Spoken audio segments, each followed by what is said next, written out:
Louvado seja nosso Senhor Jesus Cristo. Nós vamos dar continuidade à nossa reflexão sobre revelação, tradição e Sagrada Escritura, trabalhando o nosso nono encontro, a tradição que foi transmitida de forma oral.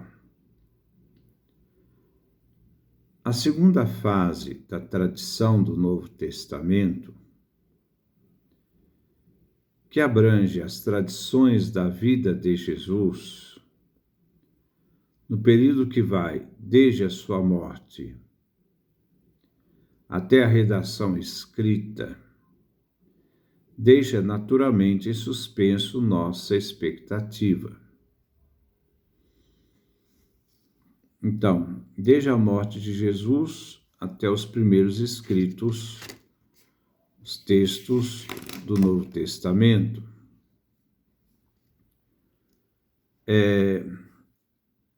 Existem várias hipóteses, mas a hipótese de que Marcos, a redação final, ficou no ano 75,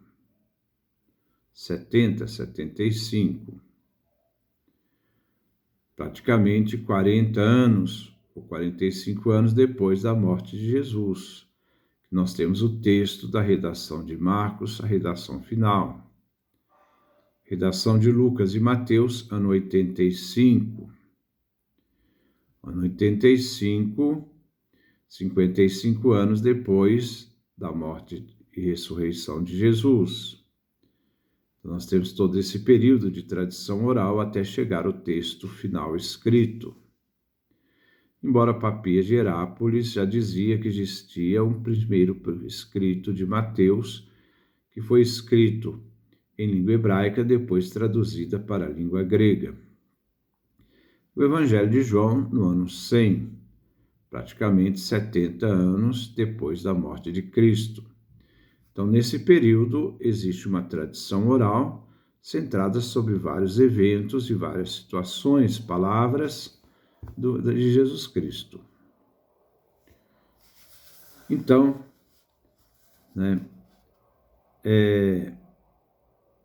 com efeito, é nesta fase que devemos esperar poder reconhecer como a pregação de Jesus se transformou em pregação a respeito de Jesus.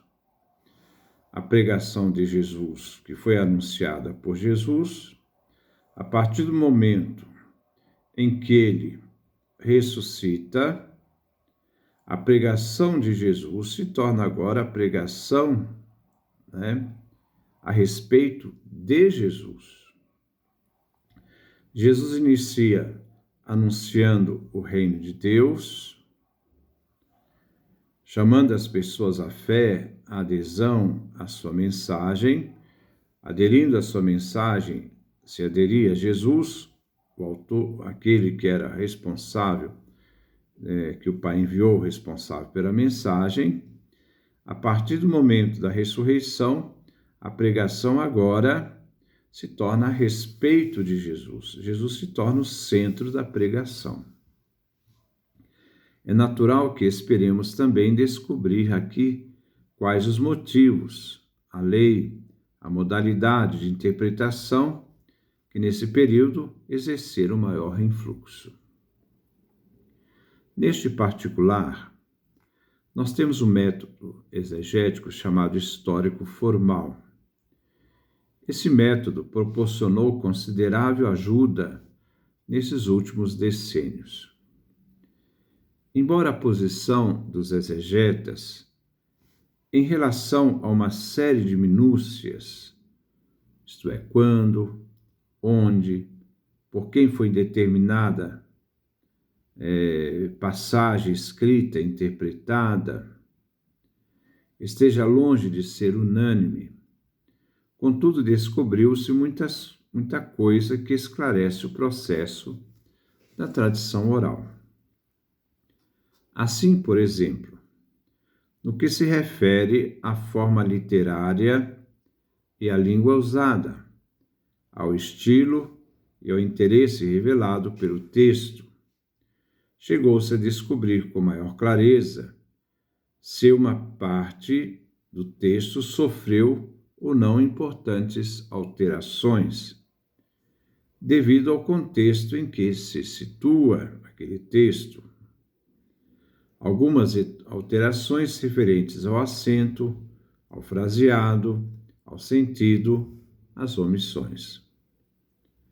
Alterações particularmente típicas referem-se ao terreno em que ocorreu o que se passa em tais perícopes.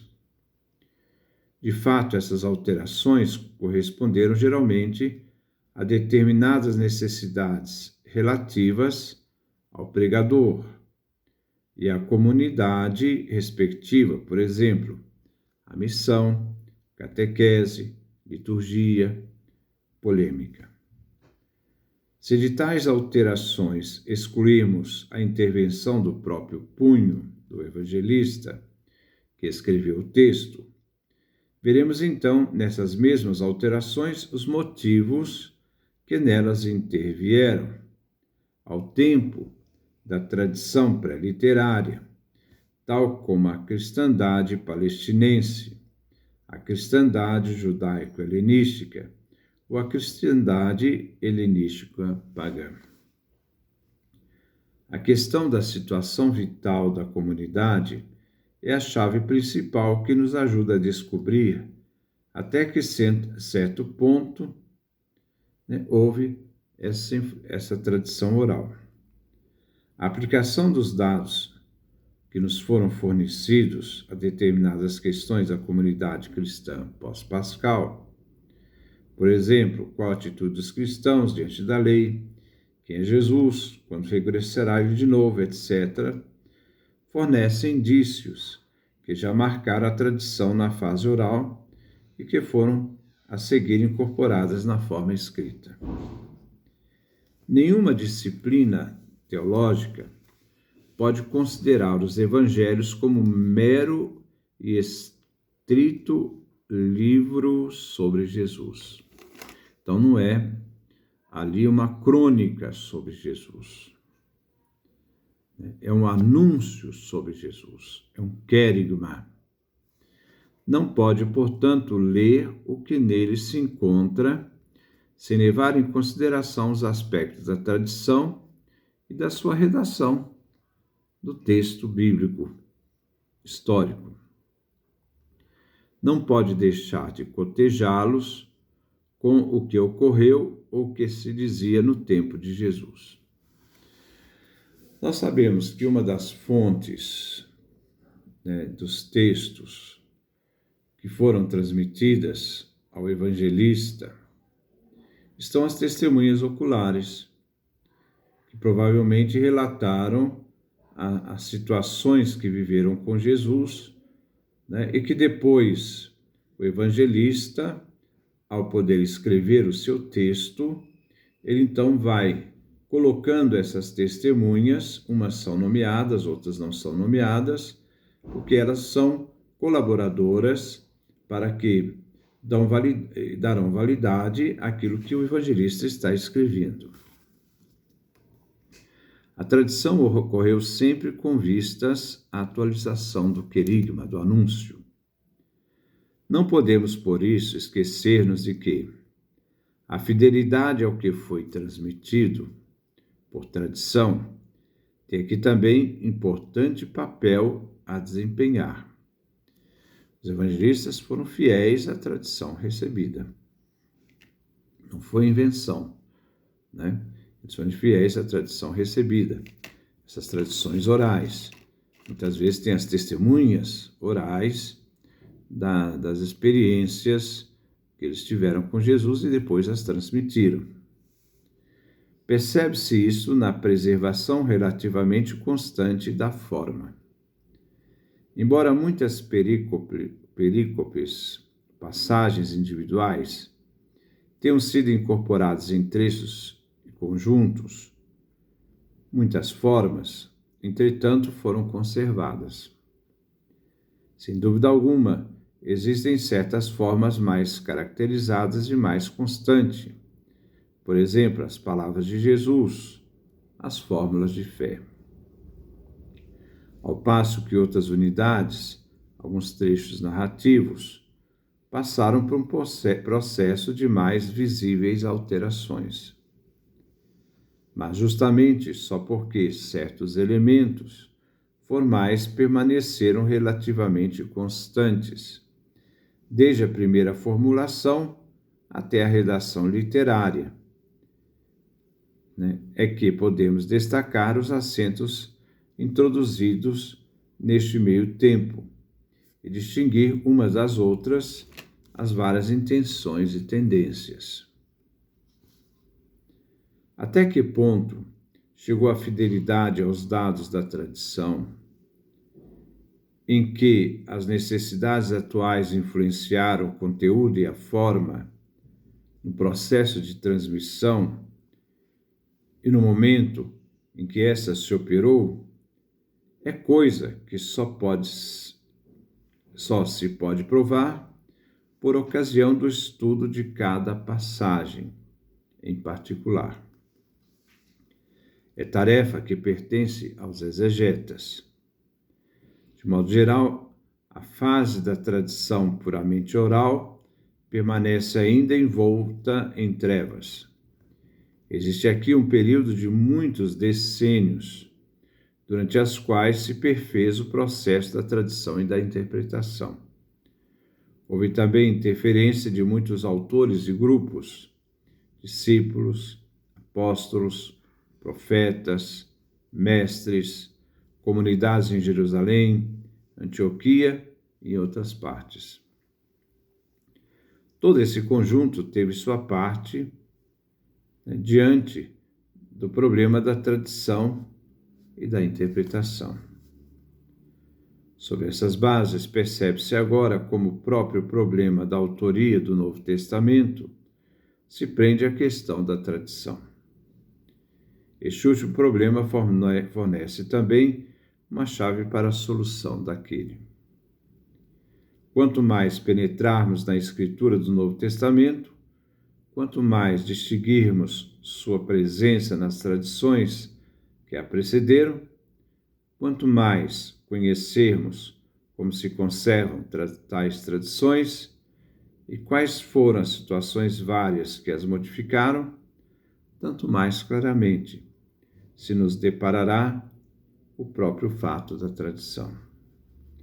Ver-se-á então que o sentido e o valor da tradição só se descobre por inteiro em sua situação e, portanto, ao longo da terceira fase.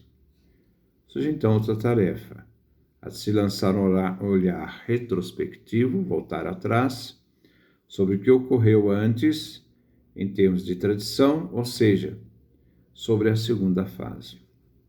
Para isso, faz-se necessário muitos estudos introdutórios e prévios. Eis porque nos excusamos de fazer aqui neste trabalho. Então, nós ainda estamos nessa questão, tradição e escritura. A escritura não nasceu como um relâmpago da cabeça do evangelista. A escritura nasceu sobre uma realidade daquele anúncio de Jesus, que num determinado momento na sua ressurreição se torna um anúncio sobre Jesus. Já falei aqui, Jesus em nenhum momento disse: ide ao mundo e escrevei tudo que eu vos falei. Não. Ide ao mundo, fazei com que todos se tornem meus discípulos. E mais adiante, que todos possam receber esse anúncio de Jesus. Fazer com que todos se tornem meus discípulos, batizando-os em nome do Pai, do Filho e do Espírito Santo, ensinando-os, tradição oral, ensinando-os a observar tudo que eu vos ordenei. É uma tradição oral. Essa tradição oral, em determinado momento, se tornou necessária se tornar escrita. Os apóstolos estavam morrendo e já deveria deixar então por escrito aquilo que era a pregação apostólica. E essa composição feita pelos evangelistas leva em consideração as várias testemunhas e, através desse material, vem a redação do Evangelho. Então, a importância dessa tradição. É claro que a partir da tradição escrita, a norma da vivência da fé é a tradição escrita, mas nós devemos sempre saber que ao chegar a essa tradição escrita, houve a tradição oral. Então, que Deus nos dê a sua graça, a sua bênção, a sua face resplandeça sobre nós.